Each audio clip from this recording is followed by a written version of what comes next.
जो आपने इधर मुंबई में कार्यक्रम करने का मोस्ट इंडिया सम्मेलन का क्या मकसद रहा? बहुत बहुत धन्यवाद। जो मकसद था हमारा पूरे देश भारत के अंदर, क्योंकि दक्षिण भारत का मुंबई क्षेत्र जो है ये उत्तर भारत के लोग यहाँ रहते हैं और दक्षिण भारत में है ये, तो पूरे इंडिया में मोस्ट का आज जो है हम लोगों ने किया, मैसेज देने का काम किया, मैसेज जाने का काम किया, क्या मोस्ट कर रहा है, किस तरह से काम कर रहा है। हमारे सब साथियों ने, सभी वक्ताओं ने बहुत अच्छे ढंग से, और सबसे बड़ी बात है कि दिवाली के एक दिन पूर्व जब लोग अपने खरीदारी अपने बाल बच्चों को वो है, उसके बाद भी इतने संख्या में लोग यहाँ आए और हमारे माननीय मंत्री जी कार्यक्रम का अध्यक्षता कर रहे थे। 1500 किलोमीटर दूर हम लोग चल करके यहाँ कार्यक्रम को सफल किए। उसमें हमारे सब साथी, खास करके रमाकांत मल्लाह जी और भी तमाम सब लोग बहुत अच्छा दे सकता है। जो आपके ऊपर अभी कार्रवाई हुई, आपका निलंबन तक हो गया, जो विरोधी आपका ये वीडियो भी देख भी रहे होंगे क्योंकि लाइव भी चला, तो उनको क्या संदेश देना चाहते हैं कि जो अगर हमारा जो विरोध करेगा हम उसके साथ और प्रखरता के साथ आगे आएंगे? माइक उन्होंने रोका हमको करौंदी में, एक ब्लॉक जी, और हम कार्यक्रम कहाँ कर रहे हैं? मुंबई में। मुंबई। तो रोकने से कोई रुकता थोड़ा है। वो हमारे खिलाफ FIR कराए, सोचे डर जाएंगे, हमारे खिलाफ जो है हमको सस्पेंड कराए, सोचे डर जाएंगे। तो जो अम्बेडकरवादी होगा, देखिए सबसे मजबूत चीज़ अगर कुछ है, संकल्प। अगर दुनिया में सबसे मजबूत चीज़ कोई है, संकल्प है। अगर जो व्यक्ति संकल्प ले ले, जिसके अंदर संकल्प आ जाए, तो उसको फिर कोई डरा नहीं सकता, कोई तोड़ नहीं सकता, कोई तोड़ नहीं सकता, कोई उसको कमज़ोर नहीं कर सकता। और वो संकल्प हमारे अंदर है कि हम आने वाली पीढ़ी को समाज की मुख्य धारा जोड़ेंगे। आप लोग देख रहे हैं जी, आपके बहुत सारे जगहों पर मैंने देखा कि आपने पीड़ितों, शोषितों, वंचितों के साथ आप खड़े हुए, लेकिन जब आपके ऊपर आफत विपत आई तो आपके साथ कितने लोग खड़े? पूरा इंडिया खड़ा है, पूरे इंडिया के लोग उसी सब यहाँ आए। नहीं, मुंबई में कहाँ किसको टाइम है? कहाँ? देखिए एक चीज़ और हम बताएं पत्रकार जी कि हमारे पास तो एक ठीक ठाक नौकरी, कम से कम सम्मानजनक सब कुछ, लेकिन मुझे लगा कि नहीं, ये पर्याप्त नहीं है। ऐसे हमको अगर यही जीवन जीना है तो फिर तो जीवन ठीक नहीं है। जो समाज की मुख्य धारा से दूर है, बहुत पीछे खड़ा है, और अगर पीछे वो है तो अशिक्षा की वजह से, और जागरूकता नहीं है उसके अंदर, वोट की उसके अंदर समझ नहीं, वोट कहाँ को करना चाहिए, कहाँ नहीं करना चाहिए, वही जागरूकता मैं पैदा कर रहा हूँ। अब इससे जो है ये एक दिन की बात नहीं है, ये जो तो हमारे खिलाफ जो रचा जा रहा है, किया जा रहा है, ये एक दिन का नहीं है, काफ़ी दिन से भाई काम हम कर रहे हैं, तो उससे परेशान हो रहे हैं। अगर ये काम आपसे अंतिम सवाल मैं पूछूंगा, जिस तरीके से वाम से आई, BSP का उदय हुआ और सत्ता में भी आई, तो क्या मोस्ट भी एक ऐसा किसी राजनीतिक पार्टी को जन्म देगा जो पूरे भारत की राजनीति को बदल सकती है? नहीं, मोस्ट पहले तो समाज के जो पिछड़ा वर्ग है, राजनीतिक पार्टियाँ तो बहुत है यार, कहाँ पार्टी कमी है? नहीं, बात तो पार्टी तो बहुत है, खाली समाज जो है तैयार नहीं हो रहा है। तो हम समाज तैयार करके पार्टियों को नहीं देते कि क्या बुझाया भाई, पार्टियाँ तो बहुत है, तो उन पार्टियों के साथ समाज इकट्ठा हो जाए, सब जुड़ जाए। अब मतलब इस विचार, हाँ ये है कि आने वाले समय में जो अम्बेडकरवाद पर काम करेगा वही देश में राज करेगा, और ये ढुलमुल रवैया दोनों तरफ जो है नहीं चलेगा। क्लियर कट होना पड़ेगा, अम्बेडकरवादी या मनवादी दोनों एक साथ नहीं चल सकते, हम लोग कोशिश करेंगे। आपके क्षेत्र में जो BJP के विधायक हैं, आपसे जो तनाव और जो भी हुआ है, तो क्या ये आज का कार्यक्रम देखने के बाद क्या आप एक राजनीति या कोई सीट से लड़ने के लिए तैयार हैं? नहीं, लड़ने वाले बहुत लोग हैं, मंत्री जी वगैरह लड़ेंगे ना चुनाव, सब बहुत लोग लड़ेंगे, कोई जरूरी है हम लड़े? आपका वहाँ से हमने इतना कहा, एक बात कहा है कि विधायक जी को तमाम हिंदू संगठनों ने उनको जो है बड़ा स्वागत सम्मान कर रहे थे, तो इसी बात पे कि हिंदुत्व के रक्षक इन्होंने जो है माइक के किया।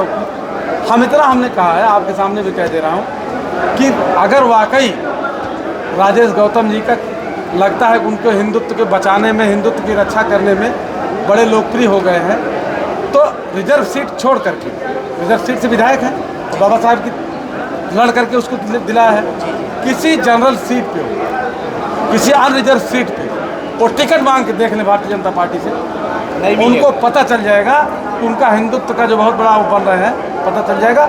हाँ, अगर भारतीय जनता पार्टी उनको किसी अनरिजर्व सीट से टिकट देती है तो मैं उस सीट से चुनाव इसलिए लड़ूंगा ताकि बता सकूँ उस देश को, पूरे प्रदेश देश को, उनकी लोकप्रियता क्या है, हमारी लोकप्रियता क्या है। आज वो जो है जिस तरीके से लोकप्रियता अपनी बता रहे हैं, तमाम ये जो गोदी मीडिया है, लोकप्रियता, भाई हमारी बात तो आप जैसे लोग पत्रकार सुन रहे हैं, बहुत सारे लोग तो सुनते ही नहीं भाई, लेकिन लोकप्रियता का पता तब चलेगा जब आमने सामना होगा चुनाव में। तो जैसे आज का जो कार्यक्रम आपने बताया, मुंबई जैसे शहरों में लोगों को 1 मिनट की कीमत है, क्योंकि अगर 5 मिनट ट्रेन लेट होती है तो उनको तकलीफ होता है कि बहुत ट्रेन लेट हो गई। 8 घंटे का कार्यक्रम, पब्लिक पूरा भरा हुआ था। आज का जो कार्यक्रम है, लोगों में, जनता में और आपके क्षेत्र में क्या प्रभाव पड़ेगा इससे? बिल्कुल, देखिए यहाँ पूरा उत्तर भारत बताया ना, पूरा इंडिया बसता है मुंबई में, पूरा ये सब एक एक जिले के लोग सब वहाँ से, और मुंबई जो फिर वही बात की, यहाँ आ करके अगर 8 घंटे बैठ सकते हैं तो आप निश्चित अंदाज़ा मान लीजिए कि वो इस बात को हर जगह करेंगे। अच्छा, एक चीज़ और देखिए, हमारा तो ना कोई नेम फेम है, ना तो कोई बहुत हम कुछ दे सकते हैं अपनी कलम से कुछ, और जो नौकरी थी वो भी चली गई, उसके बाद भी लोग अगर आ रहे हैं तो निश्चित रूप से वो बहुत बड़े मकसद को जो है पूरा करने के लिए हमारे साथ मजबूती से खड़े होने के लिए आ रहे हैं। अदरवाइज हर कोई देखता है कि यार कहीं चाय नहीं पिलाना पड़ जाएगा, तो यहाँ तो नौकरी भी जो है सस्पेंड भी हो गया हूँ, तो आप कुछ है भी नहीं, उसके बाद भी लोग आ रहे हैं, तो इसका मतलब कि बहुत बड़ा परिवर्तन होने वाला है। हम जानना चाहते हैं कि हमारे चैनल के माध्यम से थोड़ा सा आपका विधानसभा जिला जो है, हमारे चैनल के माध्यम से लोगों आपकी जुबान से। मैं सुल्तानपुर जनपद, उत्तर प्रदेश सुल्तानपुर जनपद का निवासी हूँ, और वहीं शहर में, सुल्तानपुर शहर में MGS इंटर कॉलेज, जिसमें मैं कभी टीचर हुआ करता था, आज नहीं हूँ। और ये टीचर की नौकरी हमारी छीनी इसलिए गई है कि मैंने ये कह दिया पिछड़े समाज के लोगों से कि ऐसे लोगों का कथा प्रवचन मत सुनिए जो देखने में तो जो है साधु संत लगते हैं, लेकिन वास्तव में रेपिस्ट हैं, बलात्कारी हैं। ऐसे लोगों से बच के रहना, सावधान रहना। तो इसकी सज़ा हमको ये मिल रही है, और आगे भी सज़ा हमको और मिलेगी, मुझे ऐसा अंदाज़ है। चूँकि ये बहुत तुच्छ काम करते हैं, ये बद मर्दा आमने सामने से नहीं लड़ते, ये तुच्छता भरा काम करते हैं। सर जी, लेकिन आप जब नौकरी कर रहे थे तो आपके ज़िले के और रिश्तेदार जानते होंगे, लेकिन आज पूरे भारत में जो है आप पूरा सोशल मीडिया से लेके लोगों को जो है आपकी जुबान और नाम। बिल्कुल, ये आपकी बात एकदम, देखिए जब आवाज़ को रोकने का प्रयास किया जाएगा, तो आवाज़, कोई भी चीज़ रोकने का जब प्रयास किया जाएगा, या तो मिट जाएगी या तो उछाल मारेगी। तो बहुत हमको लगता है कि हमने उछाल मार दिया है, क्योंकि उनके रोकने के बाद भी हम नहीं रुके। सुल्तानपुर जिले से लेके पूरा उत्तर प्रदेश से लेके महाराष्ट्र लेके पूरे भारत में बस एक ही चर्चा हो रही है, बस आपके मुद्दे की चर्चा यहाँ पर इस जुबान में हो रही है। क्योंकि आज से 1 हफ्ते तक जो ये न्यूज़ चलेगा, एकदम लोगों में जो पूरा तहलका मच जाएगा कि जो है आज या हमने गलती किया या वो सही थे, और आज अगर हमने छेड़ा नहीं होता तो आज हमारी ये सीट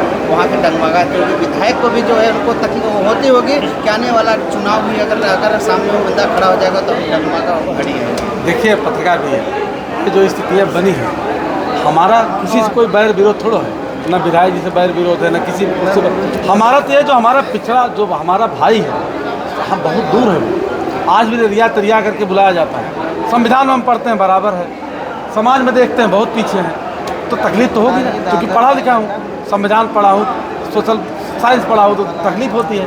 अब वो चीज़ें जब तक नहीं आ जाएंगी समाज में, तब तक तड़पन रहेगी, और किसी से कोई दुश्मनी नहीं हमारी, लेकिन उसको लाने के लिए, उसको करने के लिए हम लोग काम कर रहे हैं। अच्छा, देखा जाए अभी तो ब्राह्मण लोगों को जो है 10% आरक्षण जो मिला है, और जो पहले से जो लड़ रहे हैं उनको बेचारों को नहीं मिल रहा है। आरक्षण जिसको मिला भी है, अभी आप उत्तर भारत के उत्तर प्रदेश में पंचायत चुनाव होने जा रहे हैं, रिजर्व सीटें होती हैं, आप उनकी नीयत देख ले रहे हैं, हरवा अपना, गोबर कढ़ीन अपना, इस तरह के लोग खोजते हैं। क्यों? इसका मतलब नीयत खराब है ना, आपके आरक्षण तक नीयत सही नहीं है, आपके संविधान के प्रति नीयत सही नहीं है, और जब तक आप दिल से जो स्वीकार नहीं कर लेंगे कि आरक्षण पे भाई ऐसी सीट है, रिजर्व सीट है, तो क्यों उसमें दखल दे रहे हैं? तो लड़ने दे। अगर हमारी जो है संवैधानिक व्यवस्था में हमको बराबरी मिली है, तब फिर क्यों ऊंच नीच? लोकतंत्र में वोट देने का अधिकार सबको बराबर है, लेकिन उसके बाद भी एक वर्ग जो है, उच्च वर्ग का व्यक्ति पूरी राजनीति को कैप्चर किए हुए है, पूरी सामाजिक व्यवस्था कैप्चर किए हो। बराबरी कहाँ है? संवैधानिक व्यवस्था कहाँ है? ये लागू करेंगे हम लोग, इसीलिए काम कर रहे हैं। सर, आपकी नौकरी जो निलंबन हुआ, तो बहाली की क्या प्रक्रिया है, आप उसमें कैसे? अब अभी तो हम इससे मतलब लोगों को फ़ोन वगैरह सबका कार्यक्रम के लिए थोड़ा सा वो है, देखते हैं क्या होता है, क्या हो सकता क्या है। विधायक के खिलाफ भी आप कंप्लेन करेंगे? देखिए वो बड़ी ताकत है, हम बहुत बहुजन समाज की ताकत कम है? नहीं, आज की डेट में पावर तो हमारे लोगों ने दिया है, यही तो हमारे लोग पछता रहे हैं, पावर हमारे लोगों ने दिया। लेकिन आज जो विधायक हैं, आज शासन सत्ता में है, तो हम उनका मुकाबला कहाँ कर पाएंगे, हम कैसे कर पाएंगे। हाँ, हम इंतज़ार करेंगे, अपने लोग साथ जागरूक करेंगे, समझदार बनाएंगे कि ऐसे लोगों को चुनाव आगे ना करें जो हमारे ही लोगों को मुंह बंद कर रहे हैं, हमारे लोगों के खिलाफ काम कर रहे हैं। ये आपके चैनल से भी हम अपील करेंगे कि ऐसे लोगों को जो लोकतंत्र में यकीन करते हैं, विधायक जी को रुक जाना चाहिए था। हम बोल रहे थे हम कोई आतंकवादी अपराधी नहीं है, हम इंटर कॉलेज टीचर आयोग चयनित और अनरिजर्व सीट से चयनित होकर आए हैं। कुछ लोग कह रहे हैं फेसबुक पे कि व्हाट्सएप से जो है उससे क्या नाम आरक्षण से आ गए हैं, उनको बता देना चाहता हूँ कि अनरिजर्व सीट से जो है आया हूँ। और हमको बोलने देते, हमको बात रखने देते, उसके बाद वो बोलते हम कोई आतंकवादी थे नहीं, या हम उड़ जाते जो है, हम भी तो वहीं रहते, अपनी बात रखते हो। लेकिन उन्होंने पावर का दुरुपयोग किया। आज इस समय एक हफ्ते से 10 दिन से सबसे चर्चित चेहरे अगर कोई है पूरे भारत में तो शिक्षक श्यामलाल निषाद जी हैं। पूरी मीडिया ने इसको पूरी खबर चलाई और मैं अपने कैमरा पर्सन रमाकांत मल्लाह के साथ